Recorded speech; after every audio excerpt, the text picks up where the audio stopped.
All right, hello again. So in this video, we're going to talk about exposure modes, the creative controls of your camera. That sounds impressive, right? Hopefully you saw the video or saw something about exposure in general. This is exposure mode. So how do you control exposure on your camera? So exposure modes are different settings in your camera that allow you to set some or all the exposure settings and then let the camera set the others. So you can set them all, you can have the camera set them all, or you can mix it up. So that's what the different exposure modes allow you to do. They determine how the balance between aperture, shutter speed, and ISO are mixed together to give you the correct exposure, which is what we talked about before. Hopefully you watched that video. If you didn't, you're in trouble. So what factors make up exposure? This is review, probably from that other video or some other file or something. So these three settings determine the exposure, which is, again, how much light enters the camera and the sensitivity of the camera to that light. So you have the aperture, which is the size of the lens opening that controls how much light gets in. There's the shutter speed. That's how long that shutter remains open. So how long is the exposure? So this is the size of the opening. How long is the opening open? The opening open. And then ISO is the sensitivity of the camera to the light that does get in. This is the one that does not change the amount of light that enters the camera. These two do. So hopefully that's a review. But yeah. So exposure mode. So these are the 5 kind of primary or main exposure modes, and we're going to go over them all in detail, but just to set it up here a little bit. So you've got manual. That's when you do everything yourself. Old school. So you control the aperture, the shutter speed, the ISO. The camera doesn't adjust anything automatically. You got aperture priority.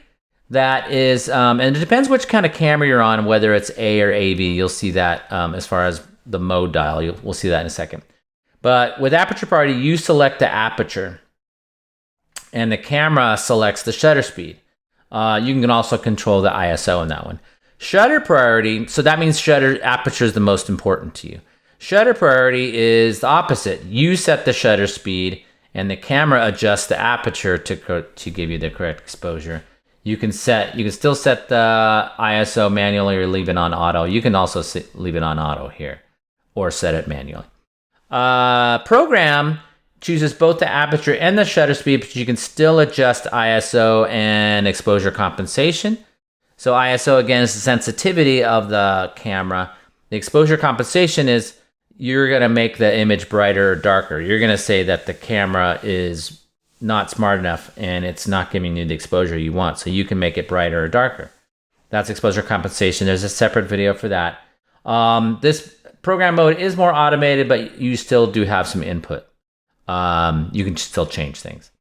And then auto is green mode or auto. You'll see sometimes it's green on the exposure dials. The camera makes all the decisions: aperture, shutter speed, ISO, white balance, flash, etc. It's like point and shoot mode. Point and shoot is kind of an old style of camera. They're still around, but you point the camera and shoot it, right? It's kind of like your phone, actually. So this is what the exposure dials look like on the different cameras. So you've got P is for program again. Let me zoom in here a little bit. So that's programmed auto or program mode. That's P on both cameras. This one is Canon right here, and this is Nikon. I'll show you Sony as well. And there's other cameras, of course, but they're usually pretty similar. Aperture priority mode is A or AV, where you set the aperture and the camera sets the shutter speed, like we said. Shutter priority, you set the shutter. That's your priority. And the camera sets the aperture. And then manual, you're setting everything. So M is manual on both of them. Aperture priority is A on the Nikon and AV on the Canon. Shutter priority is S on the Nikon and TV. I guess T is for time in that case. And then program is P on both of them. The green ones here are auto, by the way. So those are the primary ones. Where you have program, like I said, aperture priority, shutter priority, and manual mode. So you can see a little bit easier there. There are also some other ones too.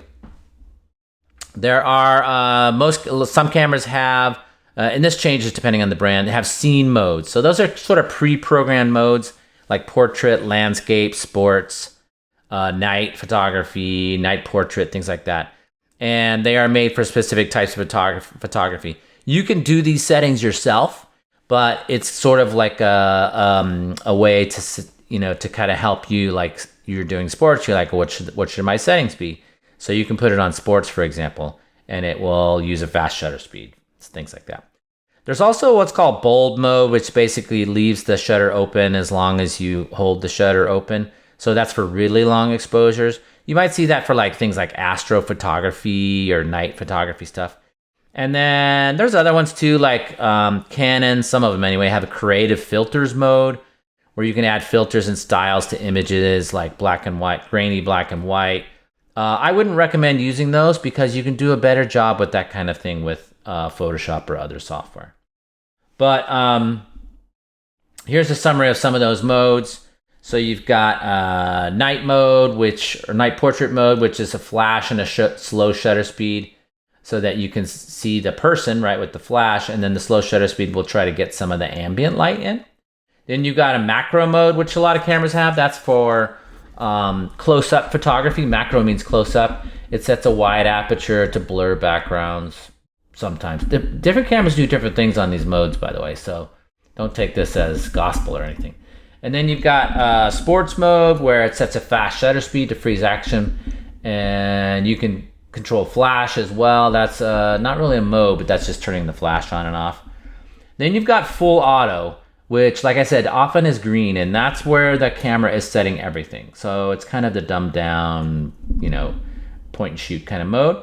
You got a portrait mode that will often use a wide aperture to blur backgrounds. So hopefully you've seen something about depth of field and things like that. We'll look at that in a second as well.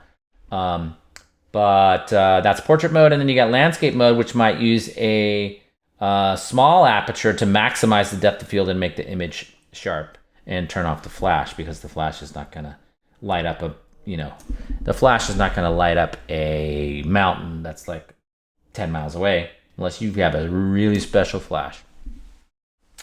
Here's what it looks like. I threw in a Sony, if anybody has a Sony camera. So this is a Sony camera. You got P for programs, the same stuff basically. P for program, A for aperture priority, S for shutter priority, M for manual. I think that's scene. There's auto, kind of green. This is the exposure compensation dial. And there's some custom other ones in here too, in a movie mode and things like that, which we didn't really talk about. That's another mode, but not for still images. There's movie mode or video mode too, right? So getting more in detail on some of these modes. So you got manual mode. So again, manual mode, you control the aperture, the shutter speed, and the ISO. You set everything. The camera does not adjust anything. So when you use when should you use manual? When you want full creative control, like you really want to control everything about the image. Difficult lighting situations like night photography, that kind of thing. Or you're shooting something you want the same exposure all the time, like across a series of shots. That might be for studio work. Could be for panorama. You're shooting a panorama, so you're shooting a bunch of different images and stitching them together. That is easier when they are all the same exposure. So the camera doesn't change exposure between shots, things like that. So here's another example, like studio photography, where you're using studio lights, right? And it's a controlled setting, and the light amount of light is going to be the same every time because you're using a flash, right? Or a strobe inside of a studio. Then you might use a manual exposure because it's going to be right, and you're going to measure it before using a light meter, but it's going to be the same every time. Then you've got aperture priority. So remember, aperture priority is you set the aperture, the camera sets the shutter speed. You can change the ISO though. So when to use aperture priority? You want to control the depth of field. Maybe you want a blurry background or a sharp background, right? So maybe you saw this image already before, but here we've got a big aperture or bigger aperture, and that has a more shallow depth of field. Hopefully you've seen this in more than one video because it's super important. So you got this is in focus and that's out of focus and that's out of focus. That's a big aperture, right? F5.6 is a big aperture, a big hole in the lens. And then we got a small aperture, which is f36. I'm trying to zoom in here a little bit better. f36, and that's a small aperture, so you have more depth of field. So this is kind of in focus. Almost everything's in focus. Not quite, but much more than the other one. So that is one of the reasons why people shoot a lot of photographers shoot in aperture priority, because they want to control this depth of field. There's other ways to control depth of field, which you'll see in a different video about depth of field. That makes sense, right? But they want to control depth of field, so they're going to use aperture priority. Not all the time, but a lot of times. So maybe it's the most popular mode. I don't know. We have to do like a survey or some sort of election or something to find that out. But it is very popular. So you might use aperture priority when you want a shallow depth of field, or you want to do landscape photography where you want it super sharp and lots of depth of field. Also, the smaller apertures on a lens, like these smaller apertures here, are generally sharper as well. So if you need a super sharp image, like you're doing a picture of a very important product that you're going to sell on your Etsy account, right? You might want to use a small aperture because it's going to be lots of depth of field and it's going to be a sharper image. So here's another example. This is a landscape photography. So this was shot at f18, which is a pretty small aperture, which makes the whole thing sharper and gives you more depth of field. Although there's nothing really close to the lens here, so you might not be able to tell the difference a whole lot. But yeah, so sometimes when you're shooting a landscape, you want a small aperture, so you could use aperture priority and pick that aperture, right? The next one is shutter priority. So shutter priority, you are adjusting the shutter, right? The shutter speed, how long the image takes to record, right? That's the shutter speed. And that's measured in fractions of a second, right? These are measured in apertures measured in f-stops. That's the size of the hole in the lens. Shutter speed is measured in fractions of a second. So a fast shutter speed, like 1/1000th of a second, is going to freeze action, like this image here, where she's kind of floating in the air and frozen, right? That's a fast shutter speed. You've frozen that moment in time, right? You can also use a slow shutter speed for effects like blurring things, like waterfalls, light trails, that kind of thing. So that's when you want to control like motion or how motion looks. That's when you might want to pick shutter priority. So sports, again, fast shutter speed often. And then here's a slow shutter speed or a long shutter speed to blur motion. So that's a waterfall, right? And it turns into, with a long shutter speed, it turns into this kind of mist. You can't see the water is not frozen in time, right? It's just becoming this sort of misty thing. Magical, Lord of the Ringsy waterfall. Pretty cool, right? Also, here's another example. This is a longer exposure, longer shutter speed. So these are headlights and brake lights going by for a while. I don't know how long this exposure is. This one I didn't do, but I don't know, maybe 30 seconds. So it's hard to tell. But yeah, so you can do light streaks and light painting and things like that with longer exposures, which you might do with shutter priority. The next one is program. So program is sort of auto. It's sort of a semi-auto. I'll call it a semi-auto. So the camera chooses the aperture and the shutter speed, but you can still adjust the ISO and exposure compensation, meaning you can make it brighter or darker. You can also pick which combination of shutter speed and aperture to use, which we'll see in a second here. So when you want to use program mode, when you want to do quicker stuff, casual photography where speed is important, or the situations where the light is changing a lot and manual controls or some of the other settings maybe aren't as appropriate. So yeah, more like, it's sort of a like I said, it's a semi-auto mode, kind of like you would do on your phone. So this is called, at least on the Canon, it's called program shift. So what does that mean?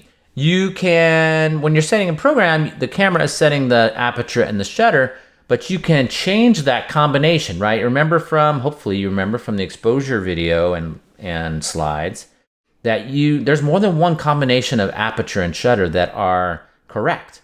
So here is, so with program shift, you can press the shutter button halfway, and this is on a Canon camera, but it's pretty similar most of the time. And then you can turn the control dial until you get preferred combination of shutter, speed, and aperture. But they're both going to change so that you get the right exposure. The program shift is canceled. It's called program shift on a Canon. It's canceled when the metering timer ends, so the meter will go off and then it'll reset and go back to the original settings. You can't use it with flash on this camera anyway. So here's an example. I pressed the shutter halfway and then I rolled the wheel and I got 1/30th of a second at f5 for this scene here, right? And then I rolled the wheel a little bit one way or changed it, and now I've got 1/8 of a second at f10. So I've got a longer exposure with a smaller f-stop, right? But they're both the same exposure. And I wanted to show you this too. In this image, you can see there's the light meter, right? So it's right in the middle. That little tick mark there is right in the middle. This would be underexposed this side. This would be overexposed on that side. So it's right in the middle, so it is giving you what it thinks is the proper exposure, which actually in this case is probably correct. It's still in the middle here, right? So it's still giving you the correct exposure. It's just a different combination of these two guys. And we didn't change the ISO either. The ISO is 1600 on both of these. So the only thing that's changing on these is the shutter speed and the aperture. But they're both, the same brightness, same exposure, pretty much. By the way, I didn't talk about this when we talked about manual mode, but manual mode you control, which you'll see in another video on actually how to control these. But with manual mode, this tick mark, right, that tells you what your exposure is, could be anywhere, right? It could be over here. If it's over here, that means you're overexposed probably. And if it's down here, you're probably underexposed. So you adjust the shutter speed and the aperture, or aperture and the shutter speed to get that to the middle when you're in manual, because the camera's not doing it for you. Remember, in manual, you're doing it. You got to do the work. So that's program shift. And then the next mode is called auto mode. It's usually called something like auto. The camera makes all the decisions, does the aperture, shutter speed, ISO, white balance, flash, etc. You don't do anything except point it. It's like a point and shoot mode, kind of like a cell phone camera does most of the time. You can adjust the cell phone camera exposure up and down, make it brighter or darker, and change focus, but basically the phone is doing everything for you. So when do you want to use auto mode? When you're in situations where settings aren't the focus and you want to get something quick. Also, if you don't know what you're doing. Oh, I put that in. If you don't know what you're doing or how to use the camera very well. Sorry, you can. That made me crack up. You cracked myself up on that one. You can use auto mode, right? And you're lazy, or you can do it when you're lazy too. Yeah. I shot this on a phone. This is not from a camera, but this is just a quick photo that I got one time, and Santa couldn't get a drink in a bar. He was trying to drink. He shouldn't drink anyway. He's got work to do.